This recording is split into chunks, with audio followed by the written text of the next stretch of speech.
ಗುಂಡಾಗಿರಿ ಮಾಡ್ತಾ ಇದ್ದಾರೆ, ಅವ್ರಿಗೆ ಭಯ ಬಂದಿದೆ. ಎಲ್ಲ ಮತಗಳು ಬೋಗಸ್ ಮತದಾನ ಮಾಡ್ಯಾರ, ಸತ್ತವರೆಗೂ ವೋಟಿಂಗ್ ಆಗ್ತಾರೆ. ಸುಮಾರು ವಿಷಯದಲ್ಲಿ ಬಂದು ವೋಟಿಂಗ್ ಆಗ್ತಾರೆ. ಕೈಗೆ ಹಚ್ಚಿದಂಥದ್ದು ಯಾವುದೋ ಕೆಮಿಕಲ್ ಹಚ್ಚಿ ಅಳ್ಕೊಂಡು ವೋಟಿಂಗ್ ಮಾಡ್ತಾರೆ.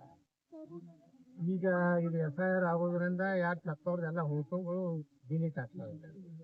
ಮತ್ತು ನಕಲಿ ವೋಟು ಹೊರಗಿನವ್ರದ್ದು ಏನು ಮಾಡ್ಯಾರ ಅವೆಲ್ಲ ಡಿಲೀಟ್ ಆಗ್ತವೆ.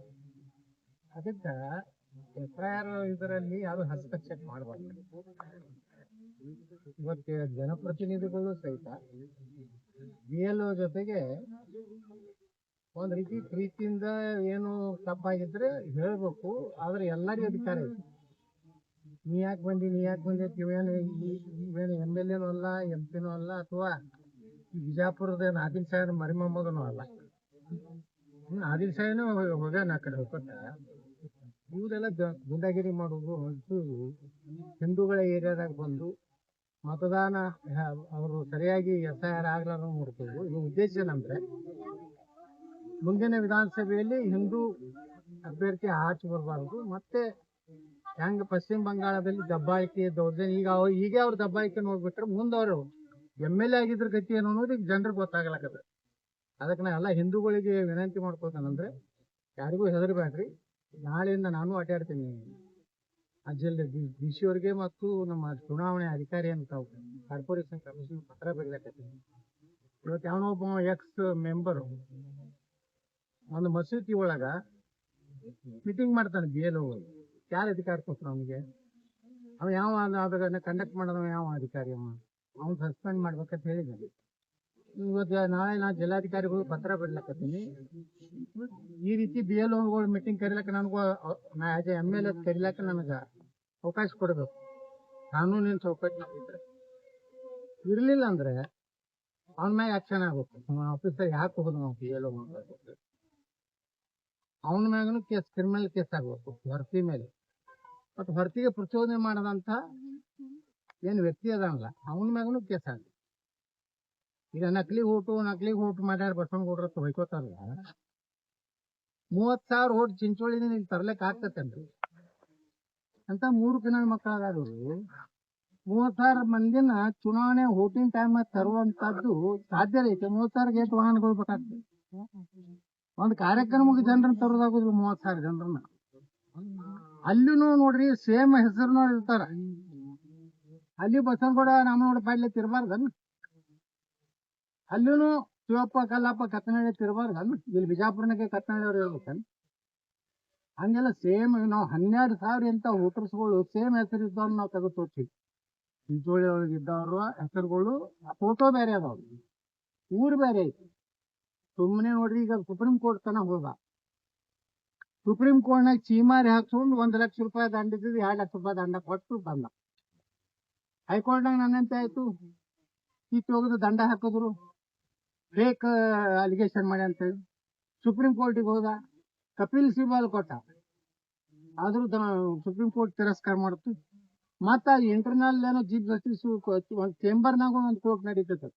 ಮತ್ ಕಪಿಲ್ ಸಿಬಲ್ ತಗೊಂಡು ಒಂದೇನ ಜಮೀರ್ ಅಹ್ಮದ್ ಖಾನ್ ಸಹಕಾರದಿಂದ ಅಲ್ಲಿ ಸುಪ್ರೀಂ ಕೋರ್ಟ್ನಾಗ 2 ಸಲ ಚೀಮಾರಿ ಹಾಕ್ಕೊಂಡು ಬಂದ್ರು ಸಹಿತ ಇನ್ನ ನಕಲಿ ಓಟ್ ಅಂದ್ರ ಹತಾಶೆ ಆಗ್ಬಿಟ್ಟಾಗ ಕೆಲವು ಮಂದಿ ಬಿಜಾಪುರ್ನಾಗ. ಇವತ್ತ ಬಿಜಾಪುರ ನಗರ ಎಷ್ಟು ಸುಂದರ ಆಗೈತಿ, ಇಷ್ಟು ಶಾಂತ ಐತಿ, ಗುಂಡಾಗಿರಿ ನಡೆಯಲಾಗೈತೆ ಅನ್ನುವಂತ ಏನೋ ಒಂದು ವಾತಾವರಣ ತಯಾರಾಗೈತಲ್ಲ ಕಳೆದ 7-8 ವರ್ಷದಲ್ಲಿ. ಮೊದಲನೇ 8 ವರ್ಷದ ಬಿಜಾಪುರ ಬೇರೆ ಐತಿ, ಇವತ್ತಿನ ಬಿಜಾಪುರ ಬೇರೆ ಐತಿ.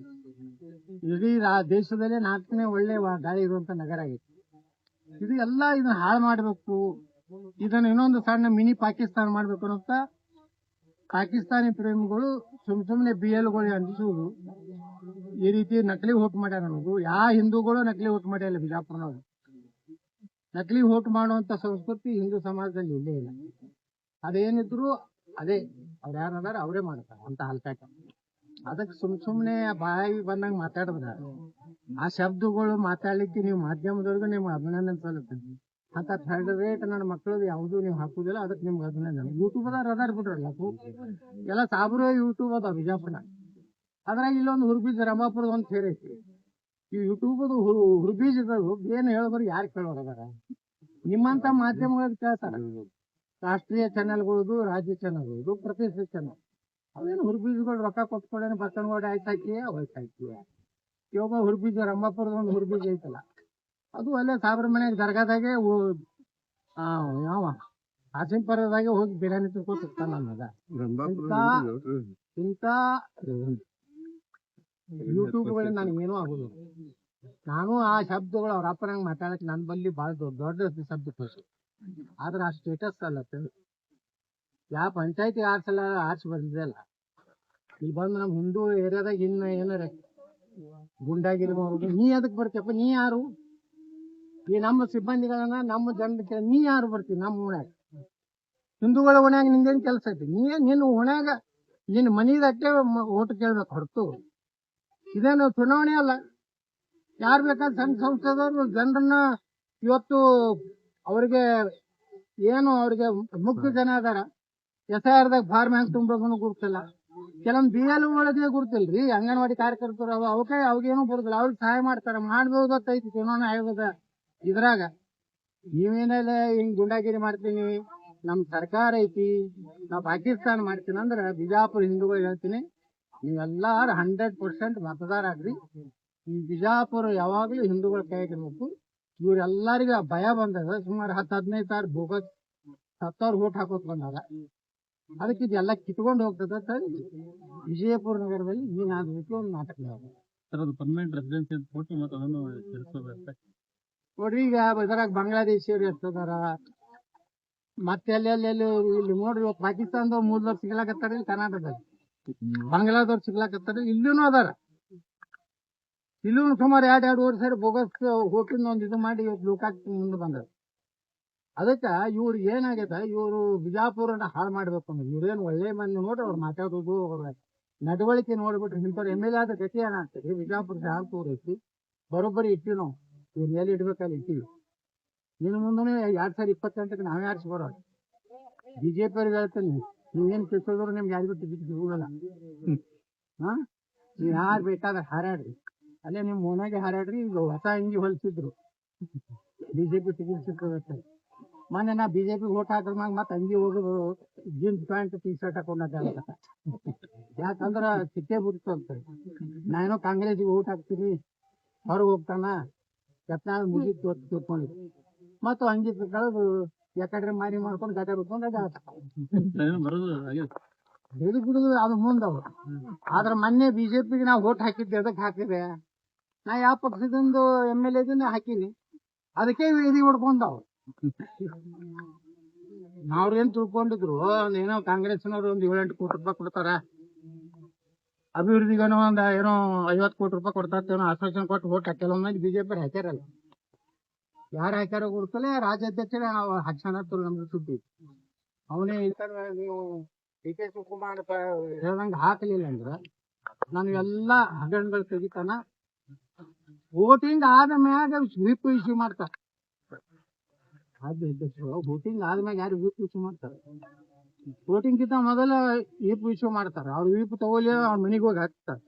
ನೀವು ಅಧ್ಯಕ್ಷ ಅಲ್ಲಿ ವೋಟ್ ಹಾಕಿ ಬರ್ತಾರೆ, ಅಲ್ಲಿಂದ ವಿಪ್ ಬರ್ತಾರೆ. ಅಂದ್ರೆ ಭಾರಿ ವ್ಯವಸ್ಥಿತವಾಗಿ DK ಶಿವಕುಮಾರ್ಗೆ ಸಹಾಯ ಮಾಡ್ಲಿಕ್ಕೆ ಈ ರಾಜ್ಯ ಅಧ್ಯಕ್ಷ ಅತ್ಯಂತ ನಾಚಿಕೆಡಿ ಕೆಲಸ ಈ ರಾಜ್ಯಗಳು ಮಾಡಿ.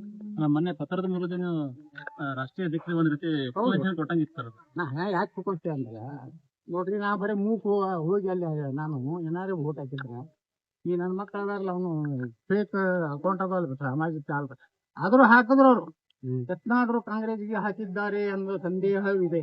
ನಿಮ್ಮ ಅಭಿಪ್ರಾಯ ಏನೋ ಹಾಕಿಲ್ಲ. ನಾ ವಿಷಯ ಹೇಳ್ತೀನಿ ವಿಜಯಂದ್ರಾಗ, ನನ್ನ ವೈಯಕ್ತಿಕ ವಿಚಾರನ, ನನ್ನ ಕುಟುಂಬದ ಬಗ್ಗೆ ಏನಾರ ನೀನು ಕೆಟ್ಟ ಶಬ್ದಗಳನ್ನ ಹಾಕಿದ್ವಿ ಅಂದ್ರೆ ನಿನ್ನ ಕುಟುಂಬದ ಇತಿಹಾಸ ನಾನು ಬಂದೈತಿ, ನಿಮ್ಮ ಅಪ್ಪಂದು ನಿಮ್ಮ ಅವ್ವಂದು ಎಲ್ಲ ನಾನು ಬಂದ ಇತಿಹಾಸ. ನೀವು ಸುಮ್ಮನೆ ಹುಷಾರಲ್ಲೇ ಹಾಕೇ ಇರ್ಬೇಕು. ನಿನಗೆ ನಕಲಿ ಏನೋ ಫೇಸ್ಬುಕ್ನಾಗ ಅಕೌಂಟ್ ಮಾಡೀವಿ ಅಷ್ಟೇ ಅಂತ ಬರ್ಸ್ತೀಯಲ್ಲ, ನೀನು ಇತಿಹಾಸನೂ ನನಗೆ ಗೊತ್ತು, ನಾನು ಬರ್ಸ್ಲಕ್ಕೆ ಕಾಲ್ ಮಾಡಿದ್ವಿ ಅಷ್ಟೇ. ಈಗ ಹೋಗೋ ಕಾಲ ಬಂದೈತಿ, ನಿಮ್ಗೆ ಮುಗಿದೈತಿ. ಎಷ್ಟು ಶ್ರೇಷ್ಠ ಎಷ್ಟು ಒಳ್ಳೆ ರಾಜಕಾರಣ ಗೊತ್ತಾಗೈತಿ, ಭಾಳ ಹಾರಾಡಬೇಡ. ನೀನಾರೇ ವೈಯಕ್ತಿಕ ನಾನು ವಿಷಯ ಹಾಕಿದೀವಿ ನಿನ್ನ ಜೇಲಾಗಳ ಕಡೆಯಿಂದ, ಅದಕ್ಕಿಂತ ಕೆಟ್ಟ ವಿಷಯಗಳನ್ನ ನಾನು ಹೇಳ್ತೀನಿ.